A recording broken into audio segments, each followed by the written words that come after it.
started to gather. The men were chanting in Arabic, Allahu Akbar, Allahu Akbar. And my father and I, as I was holding his hand, were pushed to the front of this crowd.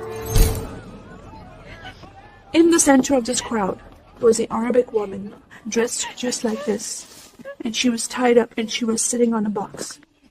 Next to her was an Arabic man, and he did a traditional Islamic prayer on the floor.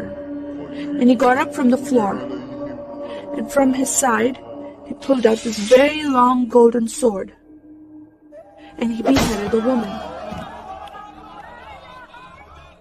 My legs are shaking, and my heart is going fast.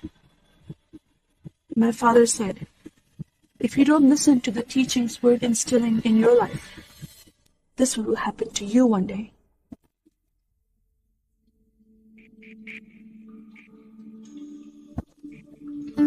I was born and raised in a small country by the name of Kuwait, a community of 98% Muslim population. 2 of my uncles are imams, and 1 is president of a mosque, where I would hear the call to prayer 5 times a day. As a Muslim, the word Yahudi, which means Jew, was instilled in me as a bad word, as a cuss word. Yahudis should not exist. They should be killed, and I never thought to question why would I hate them. I never met Jewish people in my life. They never did anything to harm my family. I just hated them. Just the word brought hatred in my heart. It's very important to learn the Quran and the Hadith and even memorize it in Arabic. I even entered a competition where you recite a long chapter in front of Islamic leaders and teachers.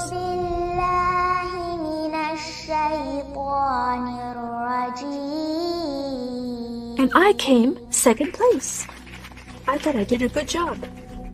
But my father said, no, that's not good enough. Most of my life for me, it was alone, by myself, broken person, in need of love from my family, but I never received it from them. I tried to experience this love from Creator God, from Allah. In my prayer times, I lifted up my hands and I cried out to Allah for help. Please have my father stop beating my mother. Please have my father stop beating me. But no help came. God is not a personable God to Muslims. God doesn't say, I love you. Saddam Hussein forces came in the middle of the night and invaded the small country of Kuwait. And then they came to my city and they destroyed property and they looted people's home and they stole possessions and they killed the men and they raped the women. Then we were granted asylum status to stay in the US. My grandmother suddenly got very sick. She had a heart attack and she went to the hospital. And 2 days later, she passed away. I was devastated because I lost my best friend. And this lady approached me and asked me if I was okay. And I said, no, Paula, my grandmother died. And I just started to cry again. At that moment, I was hurting so much, only crying helped. And Paula came to me and put her arms around me and she gave me a hug. And then she asked me a question. Would you like to go to church with me? When I walked into this church, I experienced love from these people and acceptance from these people like I've never before. Fellowshipping together. They were men and women together. They didn't have to be separate. No one was judging each other. And they knew I was Muslim. They were so friendly to me themselves, accepting of me and loving of me. And that was really surprising to me. And for the first time in my life, I heard a message from the Bible. I started reading the message about Yeshua. When he walked into the synagogue, he was given a scroll from Prophet Isaiah, and he opened the scroll and he started reading that scripture. That the Spirit of the Sovereign Lord is upon me, because he is anointing me to preach the gospel to the poor. He has sent me to heal the broken heart, and to proclaim liberty to the captive, and freedom of sight to those who are bound, to proclaim the year of the Lord's favor.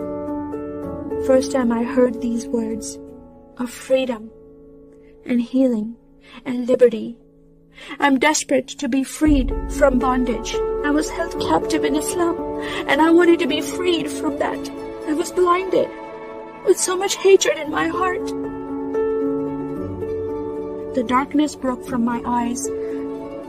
The veil came off my heart.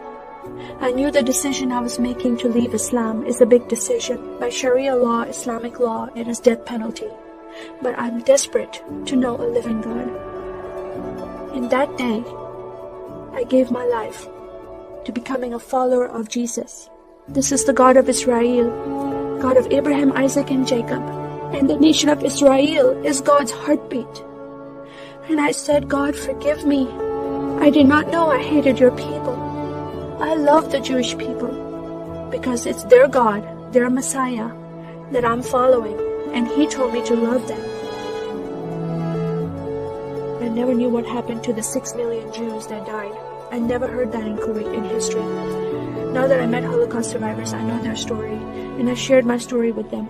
Your God, your Messiah, changed my heart, giving His life for me, so I can have life everlasting. He rescued me. He saved me. He came and brought joy in my life again. And I'm a blessed woman. And I start crying, and they start crying. And we are able to relate to each other, and they embrace me, and they love me, and they experience some healing, I believe, when they hear my story. That is a privilege to have that in my life. I am one for Israel.